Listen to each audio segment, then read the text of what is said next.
Hey, this is Erica from Ever Educating, and this channel is all about teaching tips, tools, ideas, and resources for college instructors or high school teachers. And today I want to talk to you about how do you have individual conferences when you can't actually fit in conferences with each of your students in a semester. So for me, I don't always have a semester where I can just have a day or two off, that instead they meet with me one-on-one, all of my students.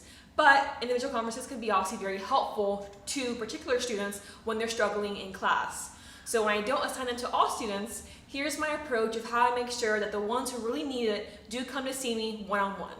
So again, if you have time in your course schedule to actually meet with students one-on-one, all of them, that's great, right? So usually in my universities, we can cancel 1 to 2 classes, and then you do the equivalent, right, outside of class as individual conferences, meeting with them for 15 or 30 minutes each, okay? Obviously more work on your part, but it is something that you could potentially do.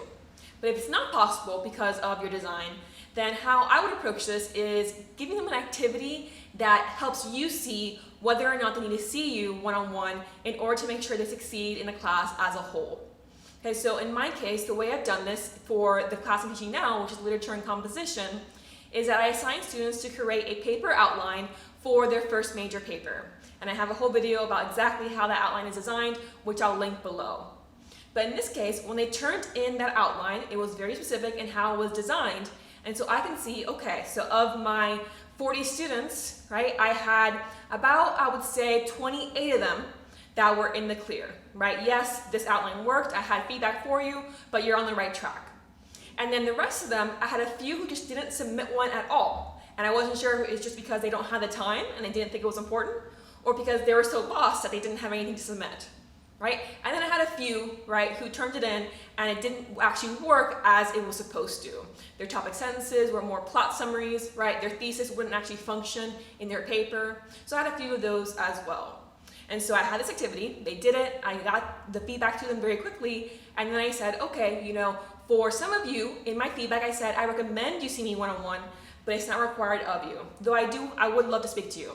But for some of you, I literally said, you must speak to me one-on-one in order to get a grade on this assignment because major revisions are needed, okay? And for those of you who didn't turn anything in, then I'm adding you to this list. Either turn it in immediately or make an appointment to see me one-on-one so we can figure out what's going wrong, how I could help you.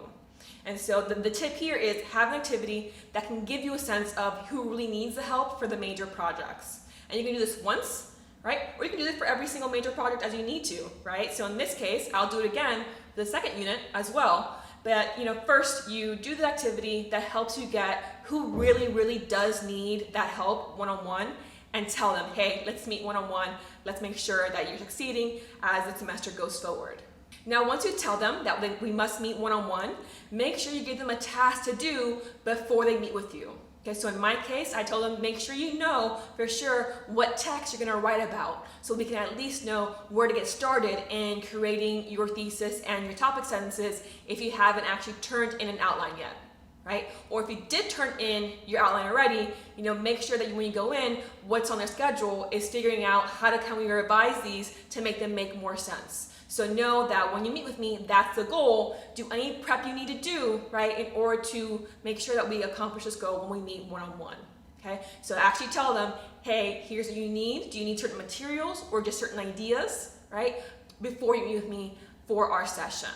As far as some tips for when you're at the actual meeting, one recommendation is you start with being positive. So they turned in an outline that doesn't work well, you can at least say, hey, you chose great plot points to pick out. I can see where you're going with this, but it's just that they don't actually look like topic sentences or thesis statements. So let's go ahead and work on that together so that you have really great close reading and analysis using these plot points you picked out, right? So what positive things can you say about what they've turned in, right? Or if they turn in nothing, then you can see, hey, is it just that you haven't had the time? Or are you confused about something? Hey, do you have questions for me? Why don't we start there, right? So, you don't want to start with, why isn't it turned in, right? Start with, well, is something going on? How can I help you to make sure that this is achieved? So starting with that positive note can be great. I recommend, depending, if they already have an outline submitted to me, then I said, we probably have to just meet for like 15 minutes because I know that we have the material to work with. Versus it was a blank slate, I said, hey, maybe put aside 30 minutes so we really can work together and make sure this comes out great when you submit it to me. So you give them a sense of what's the timeline as well, so they know when to sign up for your meeting. So they know that it can't just be 5 minutes before practice, right, or before a class. You need to set aside a certain amount of time just in case. Potentially, you might tell them you should be writing things down, so have them have a pen and paper or a laptop and say, okay, what we just said, write that down, right? That's a great idea, write that down, right? And actually tell them so that they have that to work with after the meeting is over. So you might want to remind them or actually require of them to take notes during your meeting.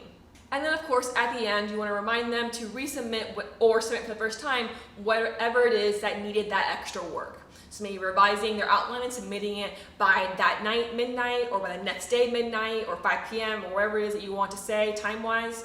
Or if it was a blank slate, okay, you have until tonight or until tomorrow to turn it in. But give them a sense of, all right, we've talked about this, here's your new deadline for this activity, right? So that they know it's not just when I get around to this, it's no, as soon as possible, I should be submitting this because my next step should be already happening, right? I'm a bit behind because I need this extra step. But now that it's accomplished, right, I can just submit it and keep moving forward. So do end the meeting by telling them, hey, here's your next step, turn this in, right, by this time. And I'll give you feedback on it by this time if you do the right deadline, okay? So that would just be some ideas for how the meeting can go. It really depends on your situation. But overall, this is what I do when I don't assign conferences for all of my students. I give some kind of activity that shows me, right, how students are doing on an important task and tells me who I need to meet with one-on-one. If you found this video helpful, do click like and let me know. Subscribe if you don't want to miss out on more teaching tips. And again, if you ever have any ideas for things you want to see on this channel, let me know below, or you can take the survey as well and get more specific, and that's linked in the description too.